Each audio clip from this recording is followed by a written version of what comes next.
Hello, my name is Christopher Flores, and we're going to talk about Columbia Memorial Hospitals and the problems and how we're going to try to solve that.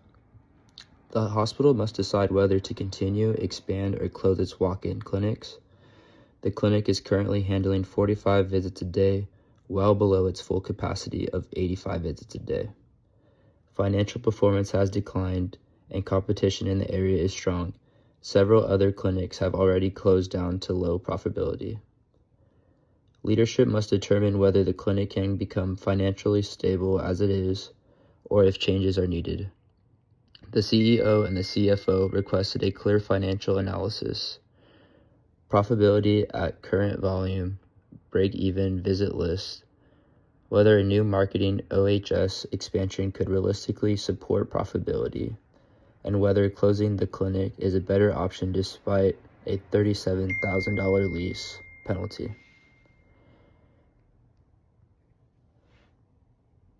Question driving the decision: is the walk-in clinic profitable at its current patient volume? How many additional daily visits are needed to break even without a new marketing program? If the hospital chooses to expand marketing and add on OHS program, how many new visits per day must be generated to make an investment worthwhile? Could the clinic become more profitable in the future from inflation alone if volume stayed the same? And lastly, are we fully accounting for the walk-in clinic's strategic value to the hospital with patient access, community presence, and referrals? Why walk-ins matter? Walk-in clinics fill in the gap between primary care shortages and crowded emergency departments. Patients prefer them because they offer quick treatment for minor injuries and illnesses, lower cost than an ER visit, no appointments and extended hours, and discounts available for uninsured patients. Historically, Columbia Clinic performed well thanks to its location near major shopping malls and the hospital's strong reputation. Over time, the competition increased and demand didn't grow enough to support all clinics, leading to multiple closures in the area. Economic and financial pressure shaping the decision. The clinic's monthly financials show negative profit margins in the recent periods. Revenue has stayed relatively stable, but operating expenses like wages, insurance, and utilities continue to rise. Variable cost per visit is $3.50, and additionally visits require more staffing and higher semi-variable cost. If the hospital pursues the new OHS marketing expansion, it adds $7,000 per month in fixed costs, marketing assistance, plus advertising. Canceling the lease would cost $37,000, making closure financially complex. Other clinics in the city have already closed, indicating that the market may not support multiple walk-ins anymore. Leadership needs to determine whether growth is realistic or whether continuing operations will only increase losses. Next, we will move on to the background and core issues. Columbia Memorial Hospital operates a new walk-in clinic designed to treat patients who need fast, non-emergency care, things like minor injury, sore throats, or work-related issues. Although urgent care use nationally has grown, this particular clinic is facing financial strain. Right now, the clinic handles around 45 patient visits per day, which is close to the break-even point but not even enough to generate strong profitability. The CEO is concerned because competing walk-in clinics in the area have closed. And Columbia-owned clinic doesn't show a strong seasonal pattern or natural growth trend. The CEO wants to know whether the clinic should continue operating in its current mode, whether it should invest in a new marketing program to expand services, particularly targeting local businesses with occupational health services, or whether the clinic should close entirely. So the key issue we're addressing today is what is the most financially sustainable and operationally sound directly for the Columbia walk-in clinic moving forward. Next is option and argument for or against. Let's look at the three strategic options for Colombia is considering. Option 1 is to close the clinic. The benefit is that the organization would absorbing a marginal financial loss and avoid new costs associated with the staffing and supply. Closing also prevent further investment in the uncertain growth. However, the downside is significant. The hospital loses an important access point for the community. Choosing may push more patients into the ER, driving up costs, and could damage the hospital reputation. There are also a lease penalty, and the hospital forfeit any future revenue potential. Option 2 is to continue operating as is. The major advantage here is stability. The clinic can continue serving patients without spending money on expansion. Operationally, it is functioning adequately. The downside is that this option doesn't address the low visit rate. Staff already feeling overworked due to minimal staffing and without any investment. The clinic risks being outspaced by competitor investing in growth. Option 3 is to expand through a new marketing program. The purpose of expansion focus on strengthening occupational health services for local businesses. This could significantly increase patient volume because OHS services tend to generate steady demand, including for physical injury care and worker comp cases. If successful, this option could turn the clinic into a strong financial contributor. However, marketing has a cost. Hiring a marketing assistant, paying for media advertising, and expanding record keeping for OHS client. Additional patient volume also mean more staffing and supply costs. So although the potential upside is high, the investment need to be justified by actual visit increases. Next is recommendation and implementation. After weighing the option, the strongest recommendation is to expand the clinic with targeted marketing focus on the occupational health services. This is the only option with significant growth potential. Closing the clinic removes community value, and maintaining the status quo keeps the clinic stagnant and barely breaking even. The OHS expansion is a strategic fit because the hospital already has the infrastructure, and local employers often need reliable occupational health partners. Implementation would involve 4 key steps. First, hiring dedicated OHS and marketing assistant who can focus on employer outreach. Second, launching a multi-channel marketing campaign using newspaper, radio, TV, online ads, and physical brochure to raise visibility. Third, scaling staffing gradually as visit volume increases so quality of care stay high.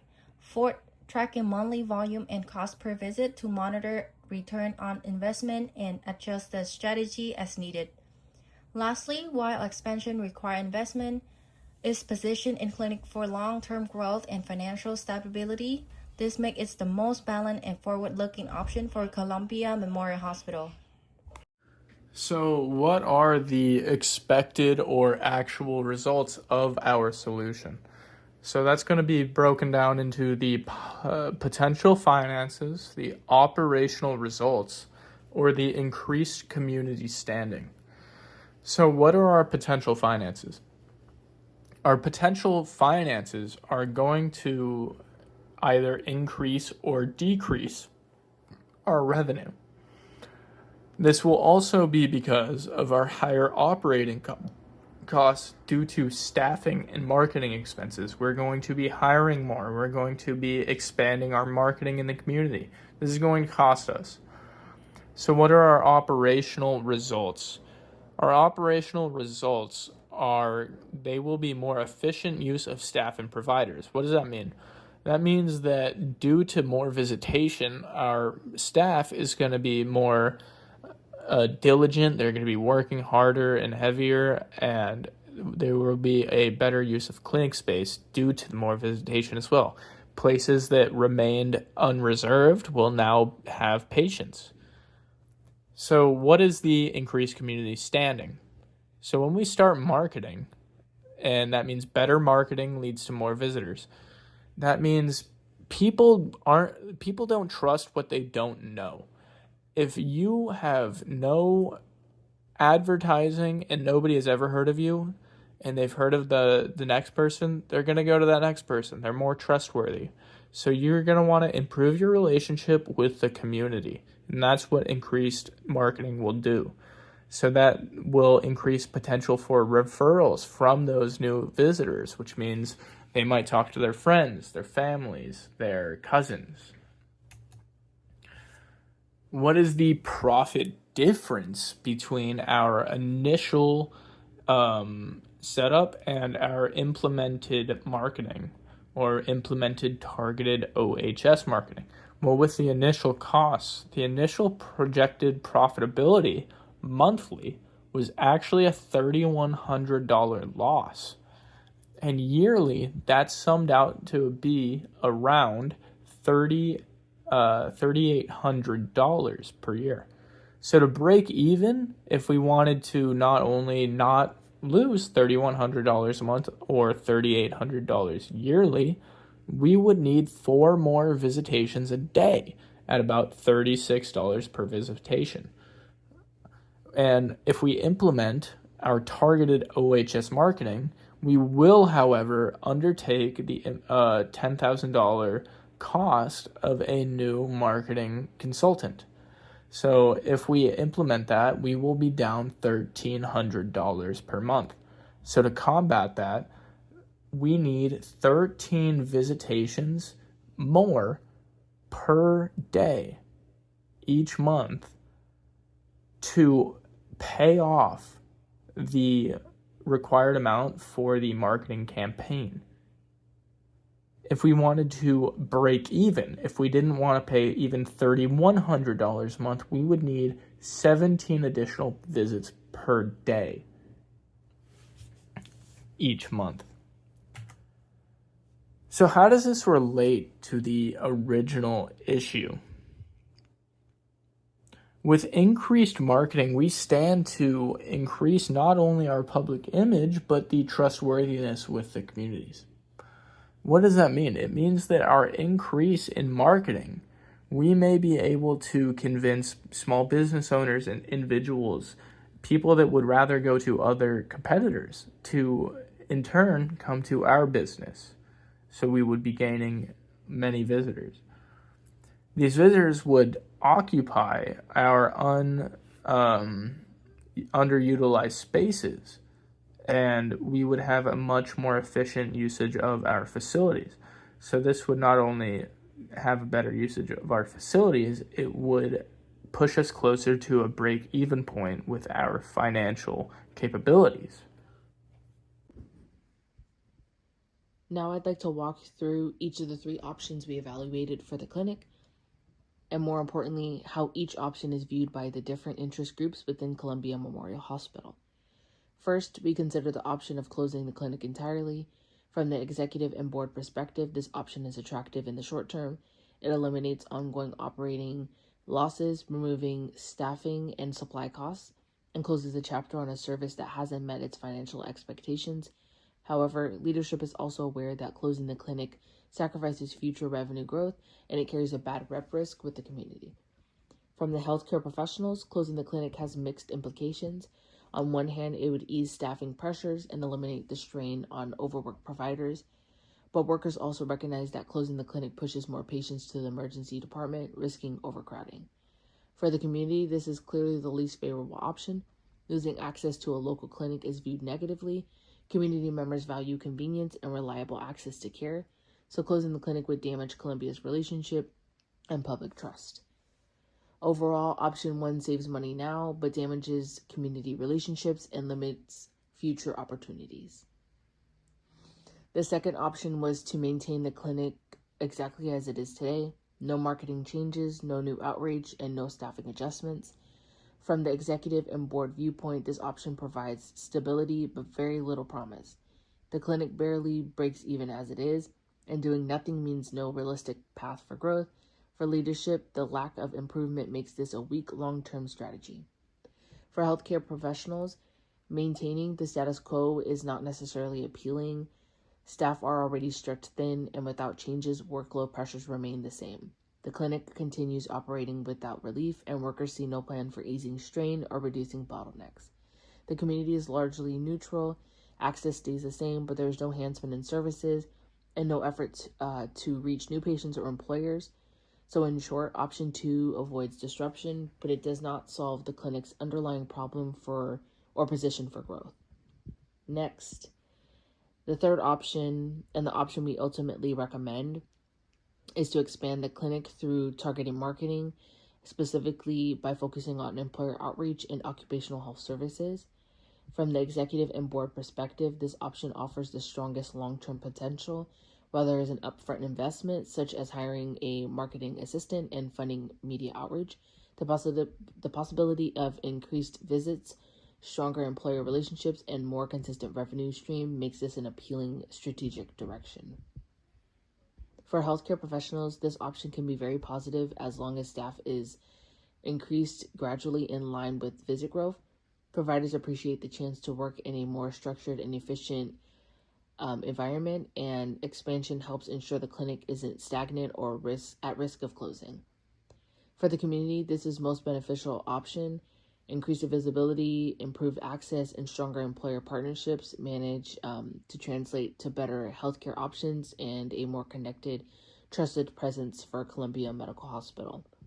Overall, option 3 is viewed as the most forward-looking solution, with balancing growth, operational improvement, and community benefit. Looking at the financial impact, our executive and board generally supports the potential revenue gains, but they remain cautious about the increased staffing and marketing costs needed to get there. They want to see a clear return on investment and tight cost control. For healthcare professionals, there's support for greater financial stability, since better revenue means better resources, but they're also aware that expanded services could increase their workload. So while they appreciate the stability, they want to assure that staffing will grow appropriately. The community is indirectly affected by this financial piece as well. They're primarily concerned about access and affordability. If cost leads to reduced services or higher barriers to care, they'll feel the impact immediately. Now, in terms of operational improvements, healthcare professionals strongly support improvements that create smoother workflows, reduce bottlenecks, and make better use of clinical space. These changes help prevent burnout and make their day-to-day work more manageable. Executives also see operational efficiency as essential to long-term performance. Improving flow, staffing use, and patient movement allows the organization to run more effectively and position the clinic for sustained success. Overall, while each group has different priorities, they all recognize that these changes, if implemented carefully, can strengthen both the clinic's operations and its long-term value to the community. While each option has its supporters and drawbacks, expanding through targeted marketing not only supports long-term financial sustainability, but also strengthens relationship with staff, employers, and the broader community. Thank you.